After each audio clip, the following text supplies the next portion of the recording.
Volterra provides a distributed cloud platform to deploy, connect, secure, and operate apps and data across multiple clouds and edge sites. Volterra's global AppTap network allows you to secure cloud apps and offload the most critical workloads closer to end users for extreme performance. Learn more at volterra.io. If you've ever worked with Kafka, you know that ZooKeeper is an essential part of the architecture. ZooKeeper, a centralized service for maintaining, config, and a distributed system, is used to store a Kafka cluster's metadata. In 2019, a KIP, Kafka enhancement proposal, was introduced to remove ZooKeeper and use an internal RAF-based service to manage metadata, so use Kafka to maintain Kafka metadata. Today on the InfoQ Podcast, we're talking about KIP-500 and breaking down where it stands today and what work is being done by two of the engineers leading the effort. Hello and welcome to the InfoQ Podcast. I'm Wes Reisz, chair of QCon San Francisco and co-host of the podcast. Today on the podcast, we're talking to Colin McCabe and Jason Gustafson. Colin and Jason are software engineers at Confluent and committers to Kafka. Both are directly involved with leading KIP-500. Colin, Jason, welcome to the podcast. Thanks for having me, Wes. Thanks, Wes. It's great to be here. So I want to jump right into the problem. So just taking a few examples, one company in particular, just looking at engineering blog from maybe a year ago. As an example, they have 100 clusters, 4,000 brokers, 100,000 topics, and over 7 trillion messages a day. Most companies aren't even remotely close to that kind of scale. Given that kind of scale, why the need to remove ZooKeeper from Kafka? So I think there's a few different things that this work addresses. So one of them is scalability. And we could talk a little bit more about that later. But of course, there's other dimensions to this too, right? One of them is we'd like to simplify the architecture to make it easier to understand, easier to maintain, easier to extend. And the other is we'd like to simplify deployment. So right now, users have to deploy 2 distributed systems in order to use Kafka. They have to deploy ZooKeeper, and then they have to deploy the brokers themselves. So I think the deployment advantage is maybe the easiest one to understand right out of the box. But the other advantages are actually very significant too. So going a little bit more into like the simplicity aspect, the problem we have now is that our interaction with ZooKeeper is relatively complex. And in a sense, we're maintaining the same state in multiple places. So Kafka has this node called the controller node. And the controller node is responsible for managing Kafka replication, as well as many other important duties in the cluster. But because the store of record for Kafka is currently ZooKeeper, that information needs to be maintained not only on the controller, but also in ZooKeeper. And indeed, if the controller has a piece of information and ZooKeeper doesn't, we can't really consider that to be durable yet. Sorry, this may seem a little abstract, but it can become very concrete, right? Like if the state on the controller diverges from the state on ZooKeeper, then it can become very confusing to analyze those interactions. So by combining those 2 systems into one, basically a metadata system which is inside Kafka itself, we can significantly simplify the architecture. So simplifying the architecture, kind of reduce operational complexity. And you also mentioned a little bit about scalability. Yeah, so part of the issue we have is that we sometimes have to load a lot of data from ZooKeeper. One example of this is when the controller fails over. And by failover, I mean the old controller goes away and a new controller is created. Or, equivalently, when the cluster is starting up. In both of those scenarios, the new controller needs to load all of that data from ZooKeeper. And the length of time that takes is actually proportional to the amount of metadata that we have. And so that isn't really scalable as we start doubling, quadrupling the amount of metadata we have. Doubling and quadrupling those load times really starts to hurt. Yeah, just to be clear, we think ZooKeeper is actually quite a great system. So I think it gets a really bad rep in Kafka because Kafka is using it in a lot of ways which are not ideal. So we have to kind of be tricky about how we manage watches because we didn't have proper RPCs in place to talk between brokers. So then we have to be really careful about how we do watches. So I think it gets a bad reputation in Kafka specifically because of some of the poor usage patterns. But nevertheless, we still think there's a big opportunity that gets by giving Kafka access to the log itself, and the ordering of events and all of that. We think there's a big opportunity there. And I think that it's also the case that today, in some cases, because of, some of these poor usage patterns, ZooKeeper, people will kind of blame ZooKeeper and say, it's responsible for this problem in Kafka. But in fact, it wasn't really. And really, the problems that we've had with ZooKeeper over the years have been quite minimal. I think it's really been quite a resilient system for us. 9 years of operating with it definitely couldn't be a bad thing. So I guess we jumped right on the problem. Let's back up a second. So when we talk about metadata, just kind of level set, When we talk about metadata and how Kafka kind of operates, let's talk about ZooKeeper and how metadata is used by ZooKeeper. Yeah, so as Colin was saying, ZooKeeper is the source of truth for all of the metadata. So we have in the Kafka architecture really two levels of synchronization that need to happen to get the state into a consistent state. So first, there's the controller that needs to load up the current state from ZooKeeper. Then it needs to propagate that state out to the cluster. So what kind of state are we talking about? Well, we're talking about topic configurations. We're talking about security ACLs. We're talking about partition metadata, such as like for each topic partition, who's the leader. So we have basically like these two levels where things can go wrong. Furthermore, we don't have any kind of guaranteed ordering on the way that the updates are seen by individual pieces of the cluster. So different brokers may see things in different orders, and they may actually reach different states at different times. And then part of the problem is just that the controller is taking this state from ZooKeeper and sending it out to all the brokers. If there's any kind of bug there, then you can kind of get yourself into a permanently inconsistent state. So what we want to do here is we want to bring that state into a log structure, which solves the ordering problem. Everyone sees the same events and in the same order. And it also gives us an easier way to tell which brokers have caught up to the log, which ones have not, which ones have all the state that is necessary. It gives us all of these things. Basically, it's a way of bringing the cluster into an easier to understand consistent state. So fast forward just a bit. Now, in a post-KIP-500 world, are we talking about just one install, everything's together? What's it going to look like in a post-KIP-500? Well, I think the clearest part is that there won't be ZooKeeper. So we know that. But to be a little more concrete about what there will be, so there's going to be a metadata quorum which is inside Kafka itself, and that's going to be managed using the Raft replication algorithm. And that metadata quorum will perform many of the same functions that ZooKeeper performs today, such as storing metadata and storing it in a distributed way, making it durable, and so on. But in contrast to the way ZooKeeper works, the leader of that quorum will actually have a special role in the system. The leader of the quorum will be the controller. And because of this, we know that the controller always has access to the most up-to-date information in the metadata quorum. Because the controller is the leader of the metadata quorum, by definition, it always has that up-to-date information. Now, aside from that, there's a few other changes to the system as well. So currently, as Jason just said, the controller will push out these updates to the brokers. So when a partition has certain changes, the controller is responsible for pushing out those updates. In the new system, though, the brokers will pull those updates from the quorum. So we're sort of reversing the direction of the control flow.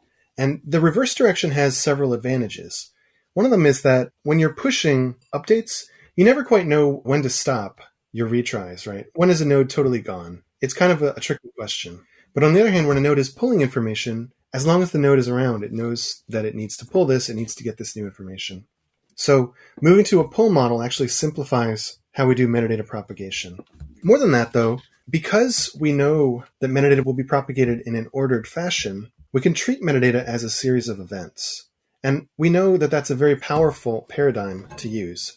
And ironically, many of the users of Kafka know this, and they build their systems in this way to be event-driven. And so we're sort of applying the principles of Kafka to Kafka's own metadata in a way. You mentioned Raft. Was Raft the only option that you considered when you were planning this, or were there other considerations? That's a good question. Yeah, I think Raft was the main one. Let me just take a little bit of a step back and describe. In consensus systems in general, they work on a replicated log. ZooKeeper itself is built on this with ZAB protocols, which is very similar to Raft. And internally, what Kafka has is also a replicated log. The approach that we used is in fact very similar to Raft. So for a given partition, there are a set of replicas, and for each partition, we elect a leader, and the leader basically will replicate to the followers, which is the same thing in Raft. The only real difference is that in Kafka, the leader is elected by the metadata quorum, by the controller, whereas in Raft, you have a protocol for election. So it was a natural transition here to take the existing architecture, log architecture that we've already built in Kafka, and then to add an election protocol on top of it so that we could elect the leaders. But other than that, we're able to reuse basically all of the log layer, which is a significant piece here. Additionally, it kind of opens the door toward using Raft for individual partitions. We could talk about that a little bit more later.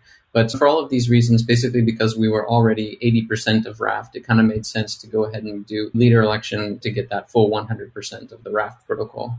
Today, you might install a cluster across like multiple availability zones, for example, but not across regions. Will it change that footprint on how clusters are installed?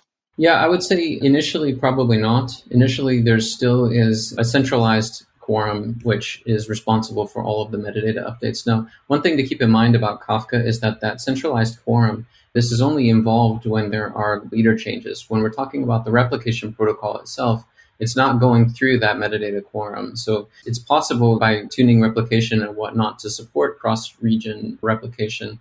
And then, it's only when you're doing rolling restart or there's failures when you need to involve the controller. Absolutely. That's a good point.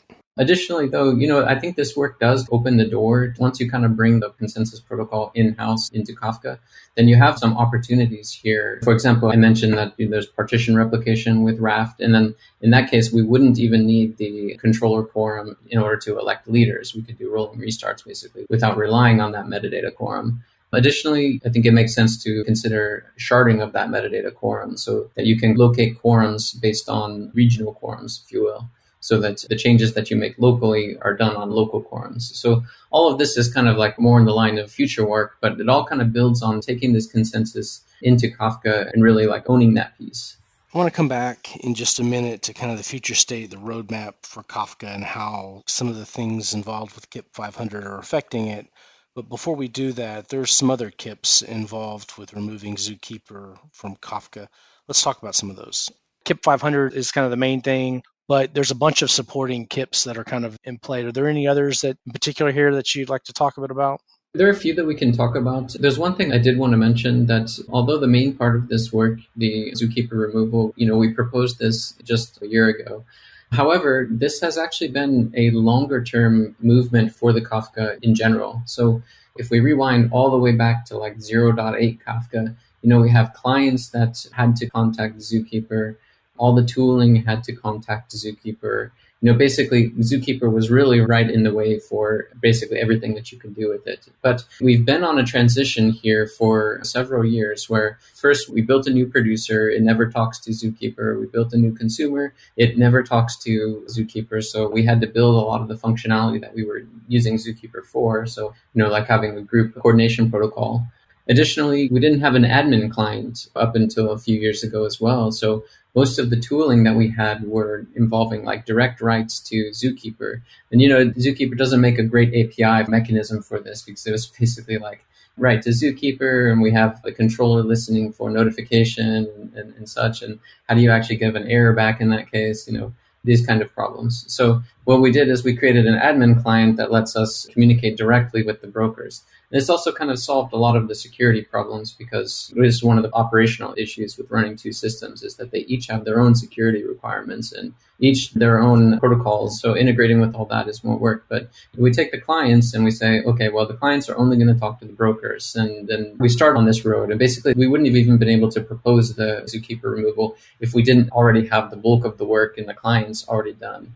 However, getting the big part of it and then getting that last little 20%, there's actually a significant amount of effort that goes into that. So, the one or two, maybe two or three straggling tools that we had that were still kind of relying on ZooKeeper in order to, I think we were using ZooKeeper for quotas. That was one of them. We were using it in some obscure cases like to update SASL passwords, stuff like this. So getting that last delta was actually like a pretty significant amount of work. So I don't know all those KIPs off the top of my head, but there's probably 4 or 5 of those KIPs out there. So to change the tooling, basically to leverage admin APIs and to support redirection, because one of the problems is the tools kind of assume basically that you can always talk to the controller, whereas in the new architecture, that's not necessarily the case. So we have to be able to support redirection so that the request can always find the right home. So where are you on the implementation? So you have the main KIP, you've got all the tooling, things that you talked a bit about.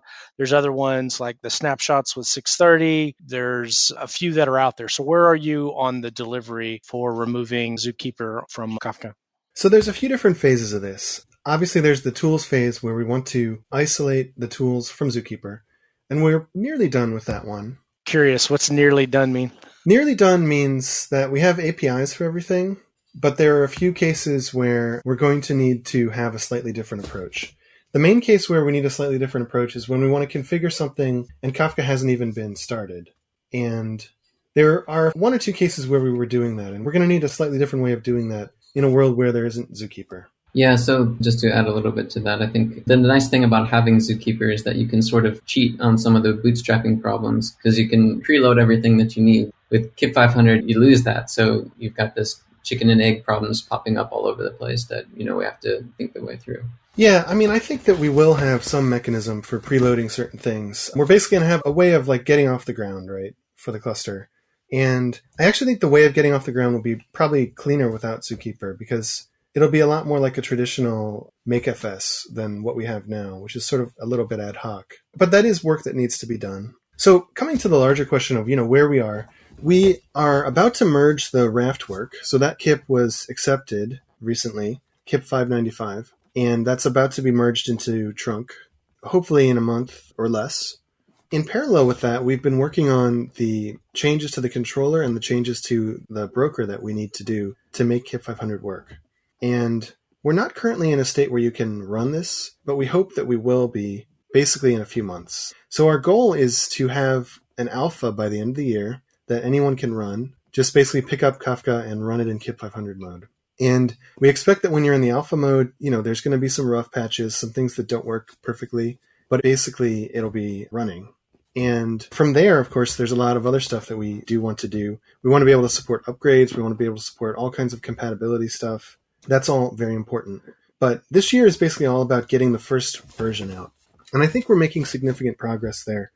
I think there needs to be realistic expectations because we're involving basically a total rewrite of the whole metadata layer. So even though we're going to try our best with testing and whatnot, you're never going to get that right the first time. So it's going to take some iterations here. So that's why we released this out as an alpha and people can begin using it. And hopefully, the community can get us some good feedback on that before we actually are able to iron it out.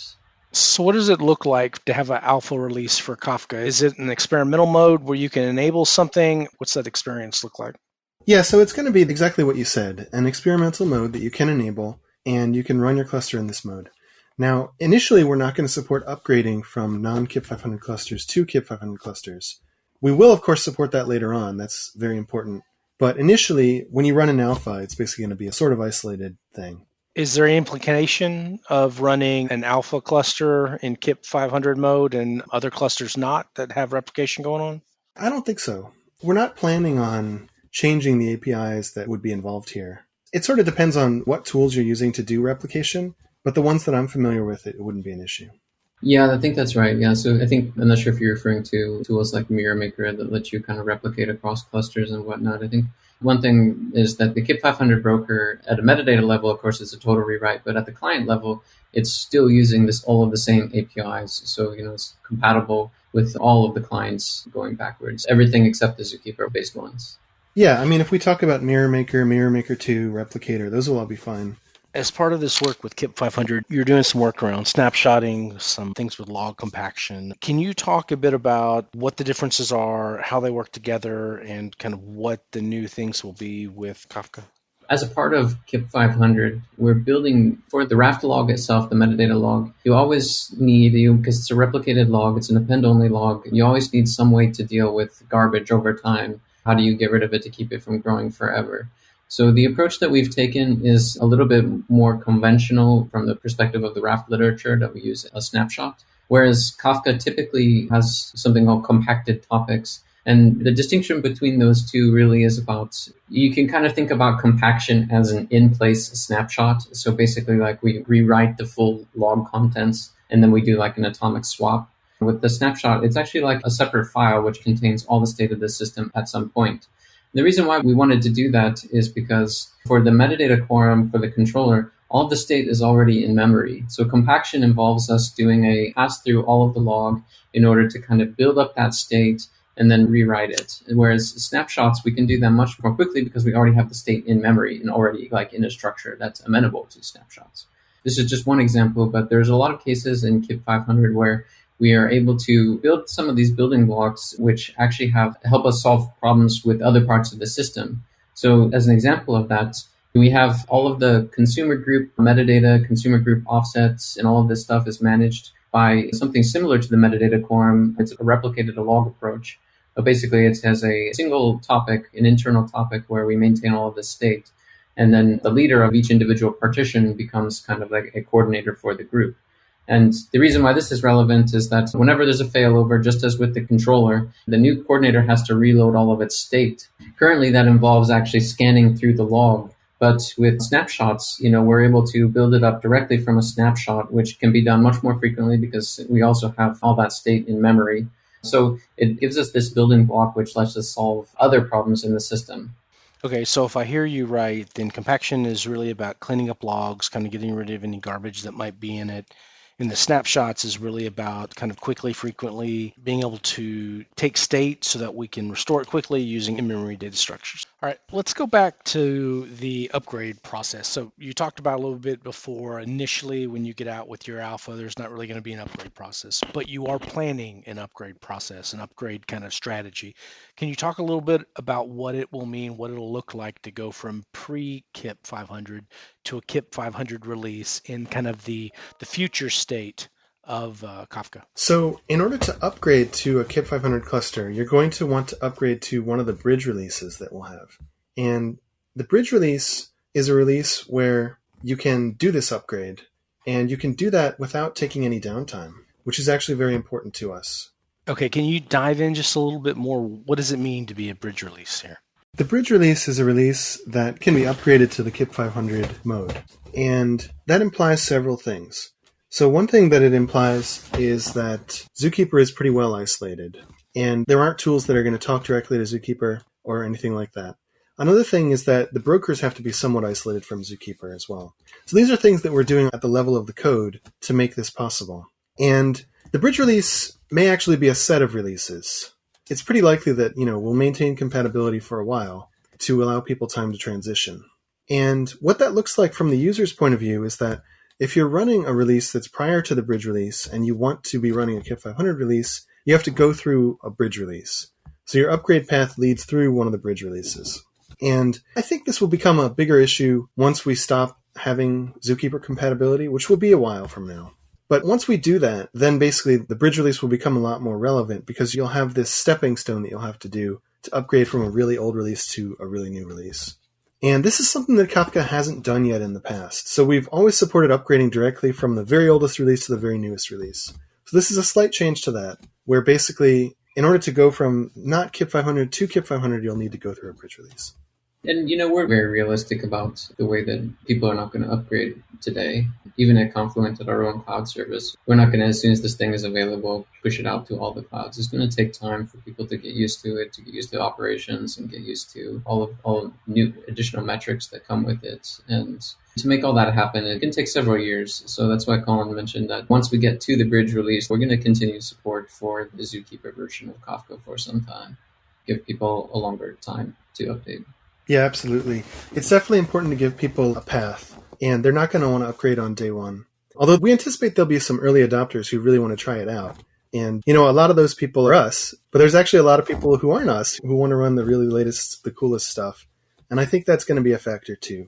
So over time, just like any software, this will transition from being like bleeding edge to being a lot more tested and solid. So really what I'm hearing is just when you're going to be upgrading to KIP-500, there's an intermediary release that you'll need to install first that has to do some operational changes to affect that older cluster state, so that way you're ready for the KIP-500. It might be useful to go through an example. Let's say that 4.0 is the bridge release and you've got 0.11. Now, first thing that you have to do when you want to get to KIP-500 is you've got to upgrade to 4.0, and then you're able to take one of the later releases. But basically, in order to make like the big metadata changes, we kind of need to be able to isolate, because it changes the picture when everything out there is still talking to ZooKeeper. And if we have to kind of do like an upgrade from this state where everyone is talking to ZooKeeper into this new state where nobody is talking to ZooKeeper. So the bridge release basically allows us to narrow the number of edge cases and whatnot that we have to reason about. Yeah, that's well said. Basically, we need to encapsulate Zookeeper properly so that we can actually do this upgrade and have the new system, the new quorum, be a drop-in replacement for Zookeeper. And that's the essence of what the bridge release is all about. Now, I should note that you can run the bridge release in KIP-500 mode or you can run it in legacy mode. So you actually have the option of not using KIP-500 here. And so what does that mean to run it in legacy mode or KIP-500 mode? It's just same APIs, just using different meta stores? Essentially, yes. So, I mean, from the perspective of a client, it'll look the same, right? But from the perspective of what's going on under the hood, it's going to be very different. Because in the KIP-500 case, it will be using the new metadata quorum for its metadata. Whereas in the legacy case, it'll be continuing to use Zookeeper, similar to how we do now. But of course, in the bridge release, we are going to try to encapsulate Zookeeper somewhat. So there'll be some changes. And that gets to the heart of, all the KIPs that we've been talking about that are moving us along this path. So then once we're on the bridge release, we're able to do rolling upgrades and move to the next version of Kafka, just like we did in the past. Is that correct? So in order to do a rolling upgrade, you're going to want to bring up the new controller quorum first, and then you'll be rolling your nodes, similar to how we do today. So if you're familiar with Kafka, then you'll already know about the concept of a rolling upgrade, where basically you take down a node, you install new software, and then you bring up the node again. And this is a very important concept in Kafka because when you're running a big production deployment, you don't want to take an hour of downtime or more in order to upgrade the software. That's definitely something our users don't want. So being able to support this sort of hitless upgrade to KIP-500 mode is very important to us. I should say, though, that the initial alpha version of KIP-500 will not include this upgrade facility because the initial alpha version is sort of just intended to try it out and to find out where the gaps are, give us a chance to kick the tires. So when it is production ready, though, in a later release, though, we'll certainly support this hitless upgrade from KIP-500. Got it. Makes sense. So let's talk about some of the internals. What about like structural representation data? Are there any changes between pre-KIP-500 and KIP-500 that we need to be aware of? Yeah, definitely. I'd break it down into two things. One of them is that we're now using deltas rather than just updates. And this is very significant. So just to give an example, like if you're removing a broker, to express that in the form of a delta, you would say remove broker X. But if you wanted to express that in the form of sort of a key value paradigm, you would have to literally remove references to that broker from every key value pair that had it. And in the case of Zookeeper, this actually means you're sending a lot of updates over the wire. These key value updates all get translated into Zookeeper ops. And so we're sort of replacing a large number of ops with a single delta in this case. Aside from the deltas paradigm, the other big change we're making is that we're going to use a more extensible and compact format. So we're going to use the same format that we use for Kafka RPCs for metadata. And this format has some advantages. One of them is that, being binary, it just tends to be a little more compact than the JSON that we were using before. Another is that we've actually thought a lot about how we extend this format over time. So we have things like versioning, we have things like optional fields, and those things don't always work perfectly when you're trying to do it in JSON. It's a lot more ad hoc. And in fact, not all of our metadata even is JSON today. There are still some fields which are sort of free text. So systematizing that, I think, will be a big advantage of the new scheme. And so the format that you're using, what's the format? Is it a Kafka format? It's a Kafka format, and it's basically a binary format that Kafka uses for its RPC. So I sort of call it Kafka RPC. All right, so end of the year, you're looking for an alpha release, getting KIP-500 out. What's the rest of the roadmap look like? What's kind of long-term? I think we mentioned a couple of possibilities before. Having a consensus layer, having a Raft replication in layer inside Kafka basically opens up some doors, which we didn't have before. So just to mention one of them is the replication protocol in Kafka today. One of the problems it suffers with today is latency. So if you've got like a replication factor of 3, then typically in order to accept a write, you've got to hit all 3 replicas in kind of the steady state. So with Raft, of course, it's majority based. So you can do 2 out of 3. So latency gets better right away. Additionally, your resilience improves. So you don't have this controller effective blast radius of the whole cluster where you lose the controller and you're dead in the water. Instead, you're able to, at a partition level, elect leaders and basically continue along with the replication. That's probably unlikely to happen soon, but it is something that we want to do. But near term, the reliance on this metadata quorum can be seen as kind of a weakness in Kafka. So when it is unavailable, then there's nowhere that you can send a create topic request, for example. So we still have this problem. And I think that having Raft in Kafka kind of gives us a path here where, instead of just having a single metadata quorum, for example, we can have multiple metadata. It can be sharded. In that case, you're losing one of them doesn't necessarily mean you lose all of them. So we're able to improve availability that way. So all of the work here is speculative, but they're kind of reasonable next steps based on this building block. And there's a bunch of other stuff. I mentioned the work that is tied into KIP-500 and some of the core improvements there. We're pretty interested in scaling the number of partitions, for example. So this work right here does address part of that problem at the cluster level, but there are also some improvements at the broker level. So an individual broker can hold more partitions. So I think those things are going to be the next focus. I would say probably that is going to be a bigger focus once we get all this KIP-500 in than actually the controller sharding and such. What would you like to see coming up, Colin? So the big things that I'm most interested in are what's the mapping between partitions and logs? I think that's very important.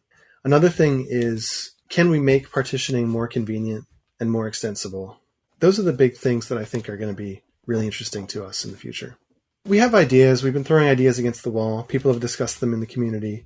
We don't have a concrete proposal for these things yet. Jason, Colin, thanks for joining us on the InfoQ podcast. If you want to learn more about Confluent, what's going on, or track what's happening in the Kafka community, be sure to check out the Confluent blog at confluent.io/blog. Yeah, and if you're interested in any of the details, all of the proposals here are posted online on the Apache Wiki. In addition, we'll have a blog in the next month or so, which covers the Raft implementation in more detail. Colin, Jason, thanks for joining us. Thank you. Thank you, Wes.